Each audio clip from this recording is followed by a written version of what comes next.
Hello, my name is Surnay519, and today I'll be teaching you how to use the beam weapons. But first, I would like to thank everyone who watched the first video. This encouraged me to continue the in-depth weapon guide series.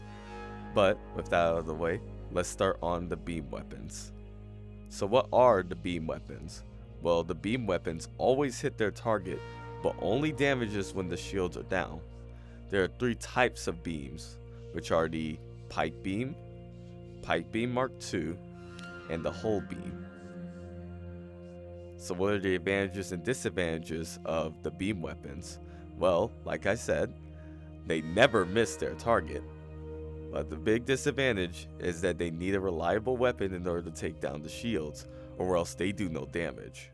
Alrighty, now I'll show you how to use the beam weapons.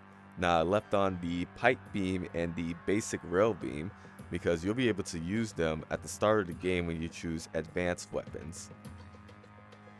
Now to use these weapons, what you will need to do is for your basic Rail Beam to aim at the shields to make sure the shield buffer right here goes down first, and then once this weapon is charged up, you'll be able to shoot the weapon.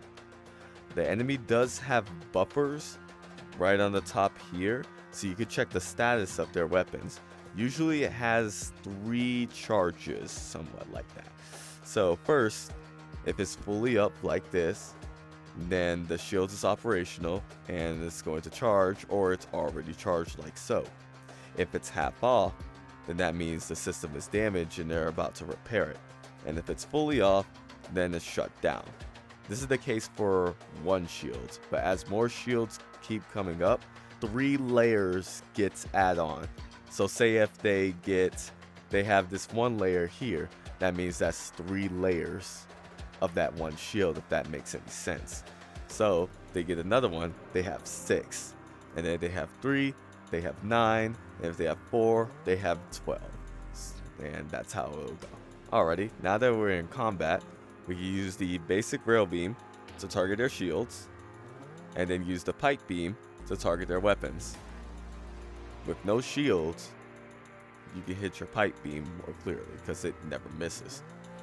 Now that we're in combat, you can see that this guy actually has 2 shields instead of 1. Like I said before, their shield buffers will be different up here. Instead of this guy just having 3 bars, this guy has 6. So this Rail Beam is not going to kill him alone. So I got some other weapons here, which is a system missile and a heavy EM laser. Your goal here is to target these 3 weapons in order to knock down their shields and use the Pipe Beam to hit their weapons to stop him from firing. So let's do that now.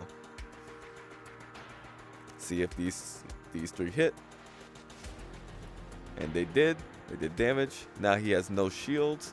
Now I can target his weapons and destroy it.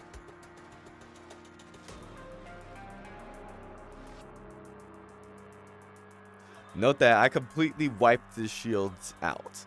So he has no shields and now he's recovering. As you see that it went kind of like maybe a quarter half, and now it's at half. When it's at half, it already hit his 3rd mark. So his first shield just went up. Now it just fully recharged. So now his 2nd shield is going to come up. So keep that in mind. It's very important if you want to hit your Pipe Beam really fast, or you can't do it. Let's say, for example, let's do a system missile. Alright, it hit. So he's actually a little bit halfway. He's damaged, so you ain't going to charge it fast enough. So completely hit it fast. Don't hesitate. If you see in that marker that he's kind of down, you know his shield's not going to come up, hit it. Because if you miss your opportunity, you gotta wait for another cooldown. Well, system missile kind of took him out. That's good. So now that we've seen the beam weapons in action, what are the differences? Well, in their shields, they have like buffers up to 4. So with 4 hits, you can probably hit them with their beam weapons. But for us, we have 3 types of shields, which are electromagnetic, thermal, and kinetic. For them to damage us, one of each of these have to be out. And I'll show you an example actually, so let me get that set up real quick. Now if an enemy has a beam weapon, the only way they can damage you is if you don't have one of each of these types up. no matter where they are, there could be at least one thermal here, one kinetic here, one electromagnetic here, or somewhere. There at least need to be one type of each in this ship. If not, you will take damage. If you have one off from here, you will take a guaranteed damage from their beam. So make sure all the shields are up in that row, or probably mostly all the shields are up, so you won't take damage. Now there's a special type of beam weapon called the Void Squire. This weapon will be able to damage from 4 to 8 at a targeted subsystem and as well as their hull. This weapon has its advantages and disadvantages where it has very high damage, it could not miss, and has an amazing choir. But it will need a very reliable weapon to take down the shields. If you do not take down the shields, you get no damage. Overall, the beam weapons are personally my favorite weapons to use in the game, especially the starting weapons being the pike beam and the basic rail beam. They're very good to start off of, and you can upgrade it on the way. I'll point out that these weapons are good, but you need to make sure you have good support weapons in order to keep the shields down, or the beam power will be useless. The Void Squire, it has very good damage, just remember not to rely on it too early, or it'll become useless and you'll just die. And that's all for the beam weapons. Thanks everybody for watching this video. Make sure to like, comment, and subscribe for more videos that's coming out in the future with the in-depth weapon guides. Thanks again, and I'll see you later. And it has a beautiful choir that is able to be heard along the galaxy. Too cringy?